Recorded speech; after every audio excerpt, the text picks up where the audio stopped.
Okay, let's get into usage on Liquid today. So I've been digging around and I looked through the mempool explorer, and I'm watching Liquid blocks come in. Right now, they're more or less empty. There's often like 1 to 5 transactions per block today. Where do you think we are in the grand scheme of like Liquid adoption, and how do we get to the point where there are full blocks on Liquid? What needs to happen? Yeah, so I think development of applications is still early on Liquid, and there's a lot of room to create a whole bunch of use cases. And one thing that I've heard from people is that because Liquid has this extended script, you can create things like liquidity pools and decentralized exchanges. And sometimes, kind of what people in crypto want to do is have fun, right, with the blockchain. And one of those things is being able to have, I don't know, something where you can gamble with all these, random tokens that people create or assets. And I think that will, help drive adoption. But also the more serious cases where people want to have assets that they have, a lot of tight controls over, and they still want it to be, auditable with the blockchain. I think that's very important. So I think we'll continue to see more serious financial instruments maybe being placed on Liquid, and confidential transactions.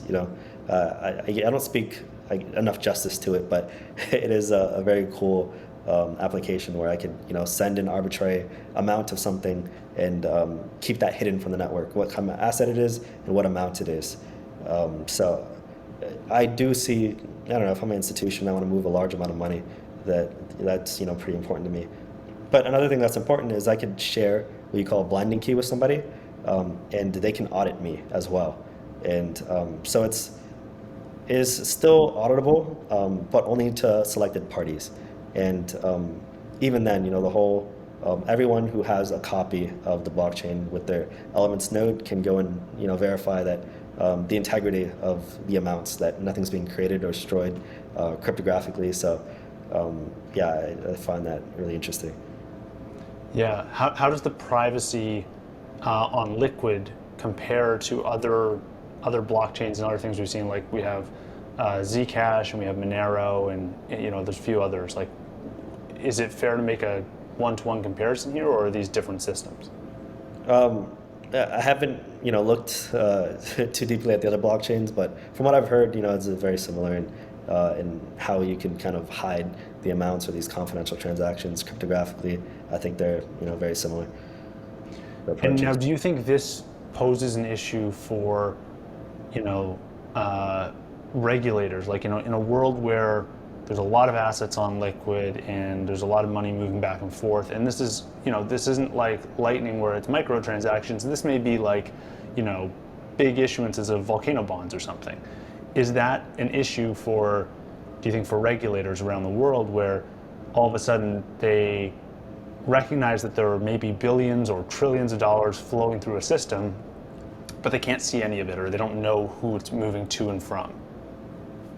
Yeah, so it could be a problem, for regulators in certain areas. But if I'm an institution and I do kind of am obligated to follow whatever laws are in my area, I do always have the, I guess, possibility of giving a regulator my blinding key and auditing me. Or on the same hand, I could also make unblinded transactions. So I guess this is from the point of view where I am an honest party who would like to follow regulations in my area. That is possible to do. Of course, I think being able to make confidential transactions on an individual basis is always, very important. So, regulators or anybody else doesn't need to snoop around there. But yeah, if you do want to be a party who abides by certain things, you always have the option to allow people to audit what you're doing. I see. Now, I know we're getting back to the discussion about like different exchanges. I want to, one thing I want to understand is like how important in the financialization of Liquid, how important is it that you guys can build a network effect on Liquid? Because we've seen these network effects that have really taken off in the DeFi ecosystem. Obviously, like the main stock exchanges in the traditional financial space, That's a network effect in and of itself. How do you think about bootstrapping a network effect around Liquid? I'm hoping for these network effects to happen. I think they can take place with the addition of all these applications.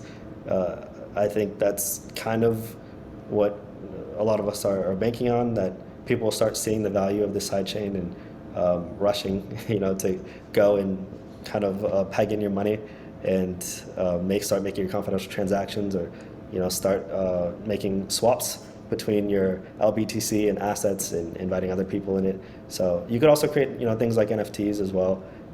And I know that people have started doing it. Raritoshi, I hear, and then yeah, just the more integration that you have, and the more the user base expands, I do think there is a network effect that can be capitalized on there.